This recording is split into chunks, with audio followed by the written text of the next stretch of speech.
mitosis mempresentasikan tentang mitosis. Tapi sebelum ke mitosis ada yang namanya interfase siklosel dulu. Siklosel teh suatu proses yang menyebabkan sel-sel tubuh membelah secara terus-menerus dengan terkontrol. Satu kali siklus umumnya berlangsung selama 18 sampai 24 jam. Nah, sebelum ke mitosis lagi, ada yang namanya interfase. Interfase teh fase persiapan sebelum memasuki fase M. Ini interfase. Kelihatan gambarnya?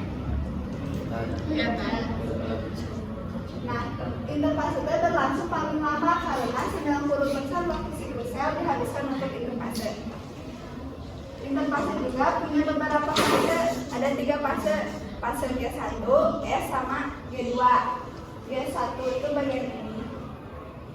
G1 tes sel mengalami pertumbuhan, terus ukurannya bertambah besar, terjadi penggandaan organel, sintesis berbagai macam protein dan biomolekul yang dipersiapkan untuk fase S berlangsung sekitar 5 sampai 6 jam. Yang kedua ada fase S. Fase S itu sintesis materi genetik dengan cara pengandaan sintesis materi genetik induk dalam bentuk benang-benang kromatin, tetapi sel kromosom tetap sama. Duplikasi sentrosom pada sel hewan berlangsung selama 10 sampai 12 jam. Yang ketiga ada fase G2. Pertumbuhan dan penggandaan organel. Terjadi sintesis protein maupun biomolekul yang diperlakukan untuk fase M berlangsung sekitar 4 sampai 5 jam.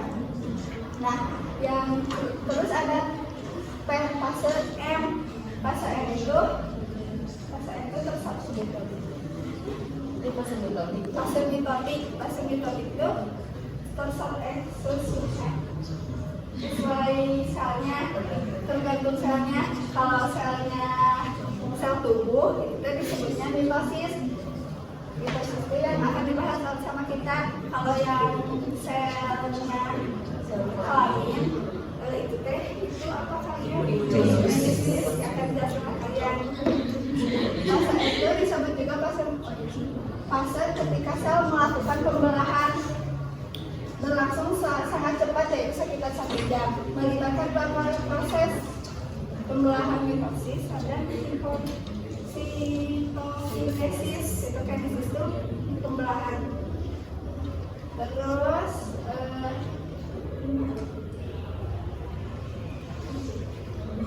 langsung ke mitosisnya. Yang pertama ada profase yang akan dijelaskan oleh Salwa. Selanjutnya kita masuk ke tahap awal pembelahan sel, yaitu tahap profase.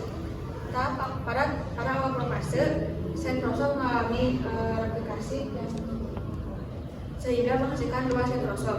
Kemudian setiap sentrosom akan bergerak ke kutub-kutub inti sel yang letaknya berlawanan. Di saat yang bersamaan, mikrotubulus mulai terlihat di antara 2 sentrosom. Mikrotubulus ini merupakan sel protein panjang yang memanjang dari sentriom ke segala arah. Lama-kelamaan mikrotubulus akan membentuk seperti bulu-bulu benang yang bisa kita sebut dengan benang-benang spindle yang sendiri. Di tahap awal pembelahan sel ini juga benang-benang kromatin mulai mengalami penebalan yang kemudian membentuk kromosom. Kromosom ini terdiri dari 2 kromatin identik yang terikat pada sentromer. Setiap sentromer memiliki 2 kinetochore yang merupakan formasi protein dan menjadi tempat melekatnya benang-benang spindle nantinya. Di akhir tahap profase, nukleus dan membran inti sel mulai menghilang. Selain itu, sentrosom telah sampai ke kutubnya masing-masing. Benang-benang spindle pun akan membentang dari kutub satu ke kutub yang lain. Benang spindle ini nantinya akan berperan untuk menarik kromosom ke bagian tengah inti sel di tahap selanjutnya. Yang kedua ada metafase, tapi sebenarnya itu metafase itu nggak ditulis di sini. Apa ya? Peralihan dari profase ke metafase. Jadi peralihan ke metafase itu peralihan dari metafase ke metafase. Terus yang Prometafase merupakan tahap akhir profase dan merupakan tahap awal metafase. Nah, pada tahap ini terjadi beberapa perubahan, yaitu selaput tubulus mulai berfragmentasi, mikrotubulus yang memanjang dari masing-masing sentrosom memasuki wilayah nukleus, lalu kromosom semakin terkondensasi, dan masing-masing dari kedua kromatin pada setiap kromosom memiliki kinetokor. Nah, kinetokor merupakan struktur protein terspesialisasi yang terletak pada sentrometer. Beberapa mikrotubulus yang terletak pada kinetokor akan menarik kromosom. Dan mikrotubulus non-kinetokor akan berinteraksi dengan sejenisnya yang berasal dari kutub gelondong yang berseberangan. Oke, lanjut ke metafase yang akan dilaksanakan saya dulu. Oke, kita lanjut ke metafase. Fase ini adalah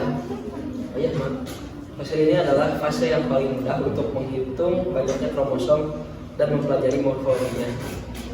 Karena kromosom-kromosom tersebar di bidang tengah dari sel.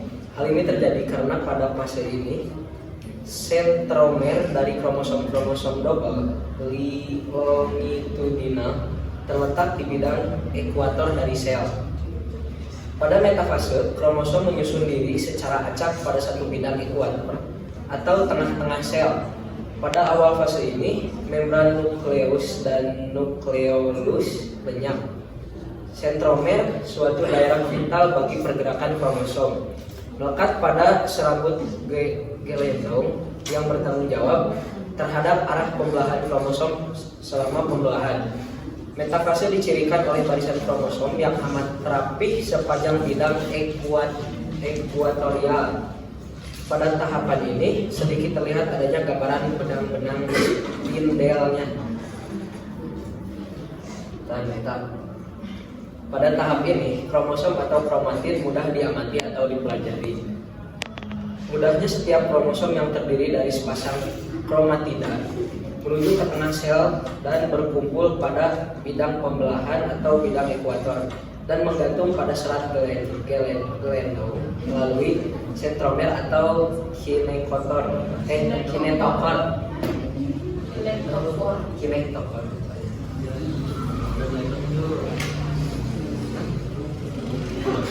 Sebenarnya kinetokor mana jauh kan? Lanjut ke anafase ya kan. Nah, pada fase ini sentrom.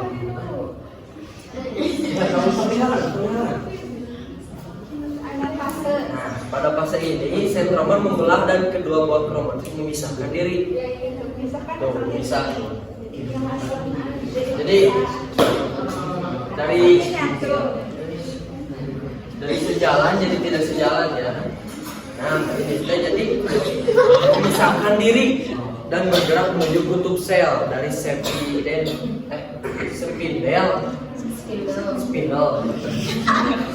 yang berlawanan. Nah, tiap kromatidnya apa? Kromatid dan pasang itu kromosom. Kan ada 4 tangan. Yang kan terpisah jadi 2 tangan jadi kromatid. Oh, nah ini tiap kromatid hasil pada akhir anafase sekat sel mulai terbentuk dekat bidang ekuator sentromer dari setiap kromosom membelah menjadi 2 ya.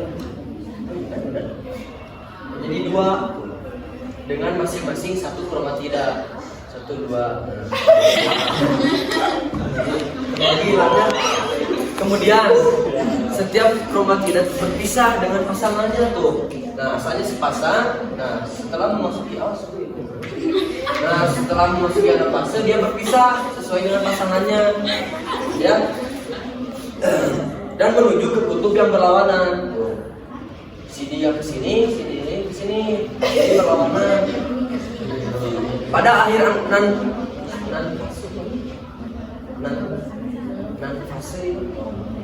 anafase semua kromatida sampai pada kutub masing-masing. Nah, pada sampai kromatida sampai kutub. Belum, pembelahan itu memiliki sifat keturunan yang sama. Pada saat itu kromosom tersebut berlaku sebagai kromosom baru. Nah, pada tahap akhir ada fase.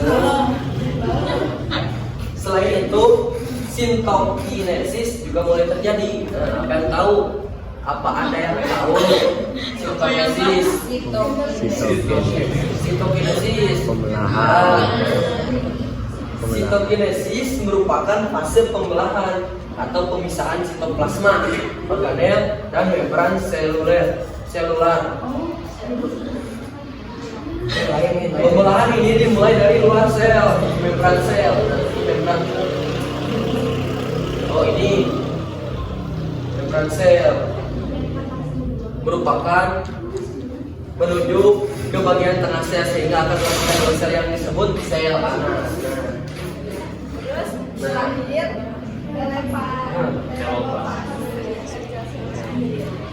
Ya, telopase adalah tahap terakhir dari pembelahan sel.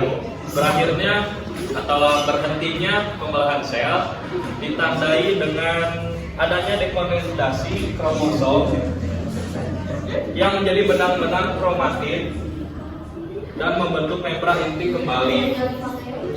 Ciri-ciri telopase dapat dilihat dengan atau setelah fase sebelumnya selesai. Ini fase sebelumnya selesai, maka akan terlihat fase telopase. Akan tercirikan. Telopase, ya kan tadi telopase dapat terjadi di dalam pembelahan sel. Ini. Terima kasih.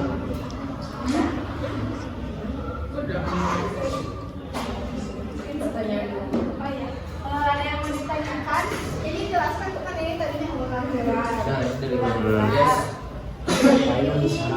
Ada ini. ini tidak apa teh? Ini apa ya? Itu kromosom. Kromosom. Terus saya ini, terus saya pisah, terus saya jadi gini. Ini apa teh? Teh. Kutub. Kutub. Nah, Yang mau ditanyakan? Kutub. nah, ini hijau ini. Iya, ini. Ini tuh isi gimana? Ini teh Oh, ini mah hiasan. variasi. Jadi untuk membungkus si kromosom dan kromatid. Emang warna hijau gitu Tapi kalau di gambar nama ada yang warna kuning, ada yang Kuning, hijau, merah. Ayo warna aslinya warna Lihat sendiri. tidak berwarna. Kalau sekarang kan kamu punya. Tidak teridentifikasi. Tidak berwarna ya kalau misalkan yang aslinya. Tidak berwarna. Teh kenapa ini ini mah ini gimana teh jelasin teh? Ini beda, ini beda apa? Ini mah dari Google, ini mah dari luar. Jadi beda gambar ya teh. Beda selfie gitu. Ada lagi? Ada lagi? Ada yang bertanya? Ya. Iya, cuma fase kan itu pemelahannya terjadi 24 ya, 23. Ya, 24 jam. Dan itu kan ada 3 tahap, G1, G2 sama sintesis. Dan dari 3 tahap itu teh pada satu ininya berapa jam? Kalau S1 mah 5 sampai 6 jam, kalau S1 10 sampai 12 jam. Kalau G2 mah 4 sampai 5 jam. Nah, kalau fase E mah paling cepat cuma 1 jam. Gitu. Jumlahnya. Coba hitung-hitung.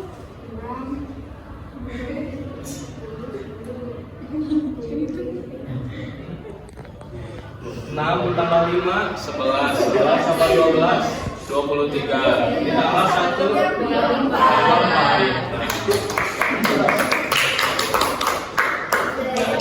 Ada lagi yang bertanya? Cukup. 500 angka. Iya. So. Berapa? Jadi kesimpulannya mitosis itu ada 1, 2, 3, 4, 5. Ada 4. Ada 4 yang prometafase itu awal dari propase dan akhir dari propase dan awal dari metafase. Jika sekian kita sampaikan, mohon maaf bila ada yang kurang ini dan kita juga lagi belajar Jadi sama-sama belajar aja. ya.